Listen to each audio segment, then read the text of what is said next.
It absolutely does.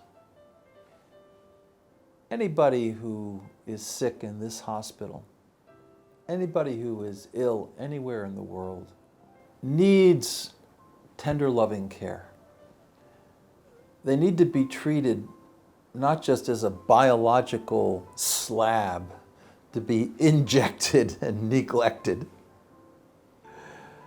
They need to be treated as a person who has fears, anxieties, concerns about the future, who is working their way through sometimes a very difficult experience, which interrupts their plans and their hopes in ways that are highly significant.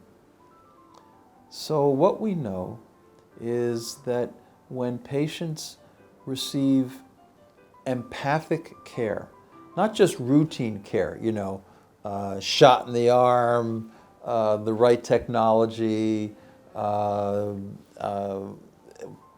going through the motions and all the kind of skill sets that nurses and doctors need to know, certainly, and that's important because we don't want medical mistakes, but they need something more than that.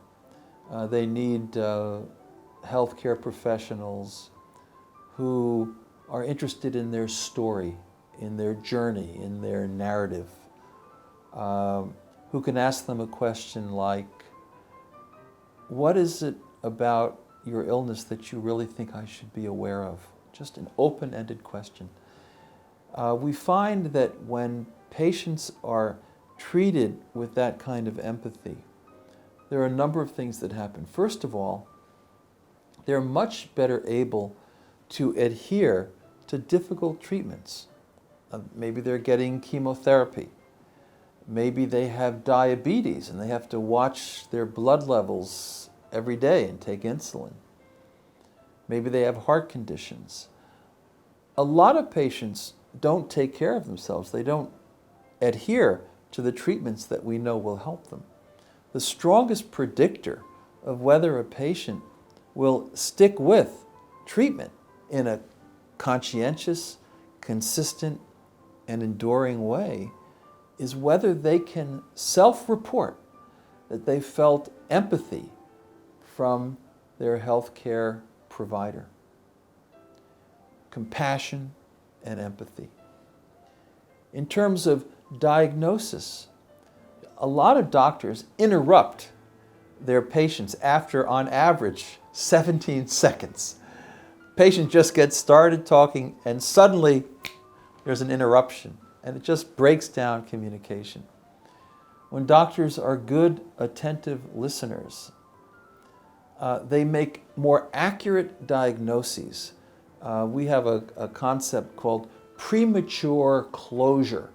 That's when a patient comes in the room and you don't really listen to that patient, but you just assume that you sort of know what's wrong with them and you just lay out a diagnosis that's often wrong and results in medical difficulties and mistakes.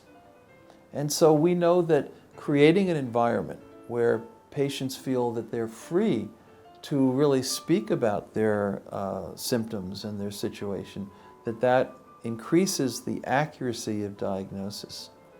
We also know that when patients feel empathic care, when they feel that safe haven of kindness and empathy, they actually heal better. See, when you're under stress, there's a little gland on top of the kidney called the adrenal. It's good when it's active and you're running away from a snake. You've got to get all that energy, all that cortisol in your system. But if it's left on in an extended way over time, week after week, even month after month, it actually clogs up the heart system, the blood veins with fatty acids. It contributes to what's called hippocampal atrophy, which is the part of the brain associated with memory. It diminishes memory. And it also slows wound healing by about 30%.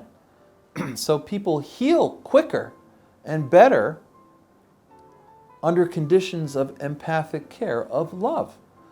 So yes, love heals. And yes, love prevents illness.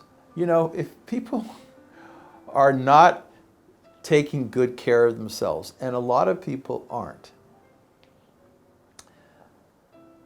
You have to approach them with empathy and compassion. You have to ask them if they're ready to change their behavior. And if they are, you have to ask them humbly and empathically, what ideas do you have? You have to elicit from them.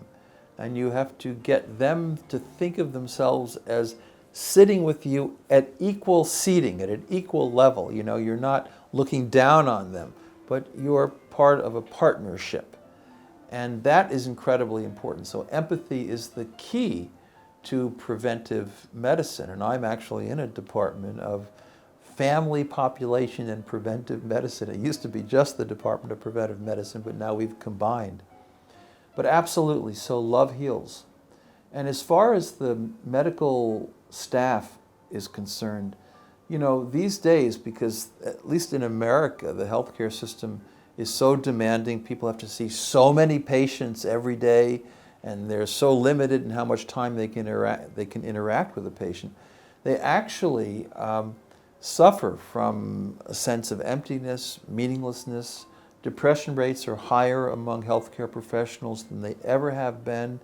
There is some degree of suicide, burnout, people leaving the profession, feeling dissatisfied. About 60% of doctors in America are dissatisfied with their professional lives. 90% of those 60% say the reason they're dissatisfied is because they can't find the opportunity to connect empathically with their patients. If you send these doctors off to Peru, we've seen this, we've studied it, you know, and just give them 4 weeks working with Peruvian children, doing something simple like cleaning out earwax and doing simple physicals, they come back and guess what? They're refreshed and no longer depressed and no longer feeling burned out. So they all came into medicine because they wanted to connect empathically. They wanted to love their patients. And somehow they lost that. But when they get it back, they feel better. So it's a two-way street. You know, we want good patient-centered care, but we want provider wellness. And a key to that wellness is creating an environment where providers, nurses, doctors, social workers, other staff can have balance in their lives and can have the opportunity to connect meaningfully. Because in the end, you know, it's all about meaning. It's man's search for meaning. There's a great statement by the prophet Kahlil Gibran, and here it is. Work is love made visible. Work is love made visible. And when work is just empty, when there's no love in work, it becomes more difficult. And that's what we see. So our job is to do all kinds of things with providers as well as patients to make sure that empathy and love are still part of the system and can still heal, because they're very powerful. They're just as important as surgery. They're just as important as a pill. In fact, in some ways, the fundamental care of the patient is an intervention. It's a skill set, and it's something that people need to learn and be trained in. And that's why we have this Center for Medical Humanities, Compassionate Care, and Bioethics. The thing that attracts people more than anything else is the compassionate care. So yes, love heals.